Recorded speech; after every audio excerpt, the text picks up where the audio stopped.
Bismillahirrahmanirrahim. Assalamualaikum warahmatullahi wabarakatuh. Alhamdulillahillazi wa kafa.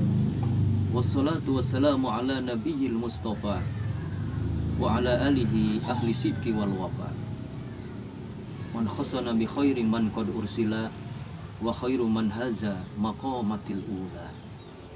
Amma ba'du fa ya ayyuhal hadirun usikum wa nafsi bittaqwallah wa ta'atihi la'allakum tuflihun. Hadirin kaum muslimin wal muslimat seiman dan sekeyakinan yang saya hormati dan mudah-mudahan Allah muliakan.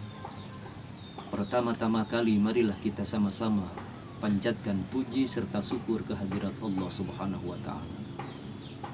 Pada malam ataupun pada hari ini kita masih diberikan nikmat hidup sehingga kita dapat melaksanakan aktivitas untuk menjalani hidup dan kehidupan ini.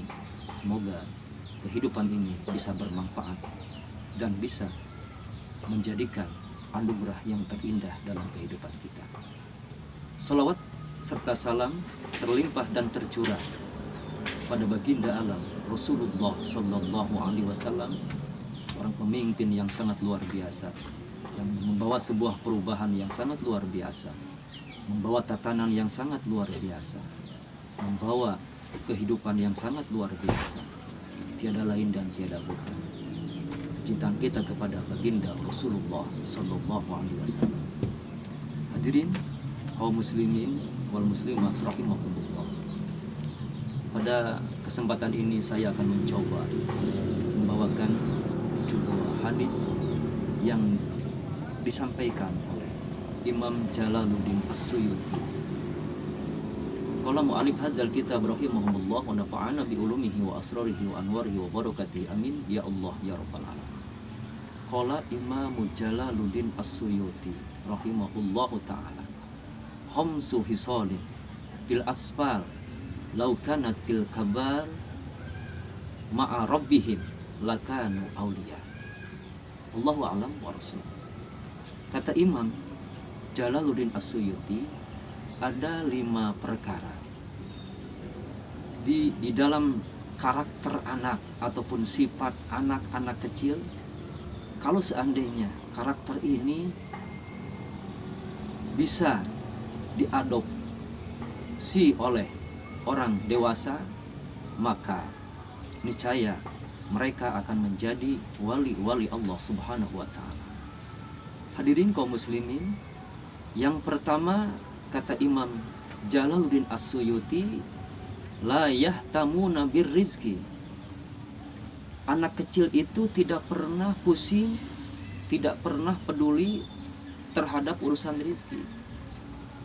Karena dalam hatinya mereka yakin setiap orang yang lahir di dunia pasti Allah menyediakan rezekinya. Allah Subhanahu wa ta'ala adalah maha segala-galanya. Kalau seandainya sifat yang ada dalam anak itu kita tidak terlalu ambil pusing urusan rezeki, penting kita punya niat yang bersih, maksimalkan ikhtiar, kemudian kita bertawakal kepada Allah Subhanahu wa ta'ala, yakin kita tidak akan pusing dengan urusan rezeki. Karena Allah Subhanahu wa ta'ala telah menjamin rezeki kita sesuai dengan firman Allah Subhanahu wa ta'ala, a'udzubillahi minasyaitonir rajim, bismillahirrahmanirrahim, fa iza qudiyatus shalah fantasiru fil ard wabtagu min fadlillah.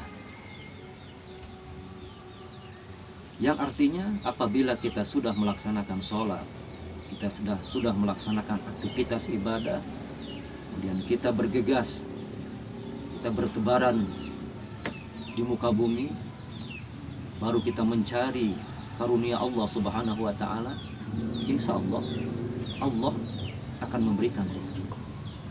Kita sudah memaksimalkan ikhtiar, wa may yatawakkal 'alallah fa huwa hasbuh. Siapa yang berserah diri kepada Allah Subhanahu wa ta'ala, yakin Allah akan mencukupi. Mudah-mudahan sifat ini bisa dilaksanakan, menjadi bahan renungan, menjadi bahan pengamalan buat kita yang sudah dewasa, mungkin kita sudah tua, kita jangan ragu akan rizki Allah Subhanahu wa Ta'ala. Hadirin kaum muslimin, poin yang kedua kata Imam Jalaluddin As-Suyuti, wala yasku min khaliqihim iza marad.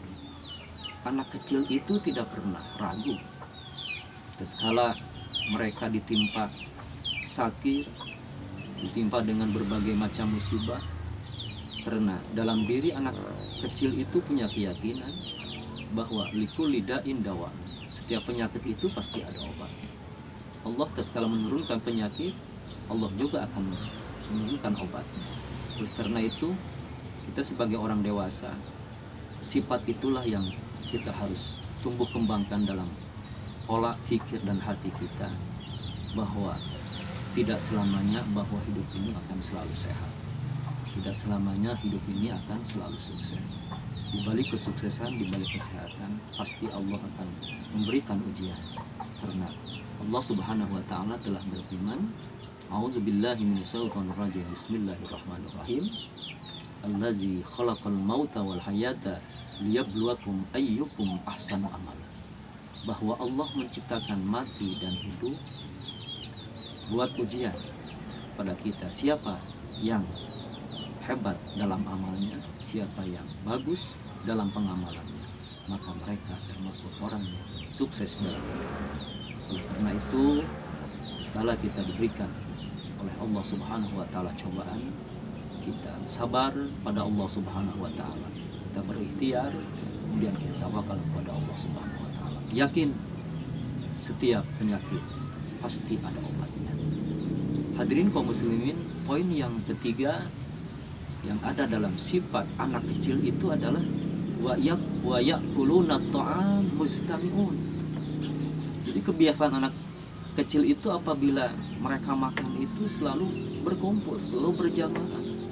Mereka tidak memandang apakah dia pejabat, apakah dia anak pejabat, apakah dia anak konglomerat, apakah dia orang yang melarat, miskin dan sebagainya. Mereka itu sangat luar biasa. Kekompakannya, persatuan dan kesatuannya dijaga. Karena dia memandang bahwa persatuan dan kesatuan itu adalah kenikmatan yang sangat luar biasa yang Allah anugerahkan pada kita. Oleh karena itu, semoga ya, dengan poin ini, poin yang ketiga, bahwa kita harus memunculkan rasa kepedulian untuk senantiasa kita berbagi, senantiasa kita menginfakkan harta apabila kita diberi kelebihan oleh Allah Subhanahu wa Ta'ala. Itu merupakan modal yang sangat luar biasa buat kita. Sifat ini harus ditumbuh kembangkan. Bagaimana kita mewujudkan rasa kepedulian sosial pada orang-orang yang ada di bawah garis kemiskinan, mungkin di bawah garis kekurangan. Itu yang harus kita tumbuh kembangkan. Kita harus kita contoh tauladan dari anak kecil, sifat yang sangat mulia di hadapan Allah Subhanahu wa Ta'ala. Hadirin kaum muslimin, poin yang keempat dari sifat-sifat anak kecil kata Imam Jalaluddin As-Suyuti adalah wa iza khafu jarrat uyunuhum bidum. Apabila mereka takut dengan sesuatu, mungkin merasa ketakutan apabila mereka melakukan kesalahan, maka spontanitas anak kecil itu dengan tidak sadarkan diri mereka bisa mengeluarkan air mata. Itu adalah sifat yang ada dalam anak kecil. Mungkin kalau kita renungkan, kalau kita tumbuh kembangkan dalam kehidupan, bahwa setelah kita berbuat dosa, setelah kita berbuat yang melanggar aturan agama, maksiat dan lain sebagainya, mungkin salah satu cara untuk supaya kita menghentikan berbagai macam kegiatan tersebut, salah satunya cara adalah bagaimana kita meratapi kemudian kita meneteskan air mata, kita beristighfar kepada Allah Subhanahu wa Ta'ala, kita bertaubat kepada Allah Subhanahu wa Ta'ala. Karena tidak ada dosa yang tidak pernah diampuni oleh Allah, dan tidak ada taubat yang tidak akan diterima oleh Allah Subhanahu wa Ta'ala. Sebesar apapun dosa kita, walaupun tinggi gunung, sebesar kerikil ataupun sebanyak pasir yang ada di laut. Ampunan Allah itu lebih besar daripada dosa-dosa yang pernah kita lakukan. Hadirin kaum muslimin, poin yang terakhir kata Imam Jalaluddin As-Suyuti adalah wa idza tahasamu tasaramu bisulhi. Apabila dia bermusuhan, mungkin karena perbedaan pendapat, mungkin kesalahpahaman, sehingga dia bergegas mencari jalan atau mencari solusi bagaimana supaya bisa berdamai kembali. Anak kecil itu tidak pernah pendendam.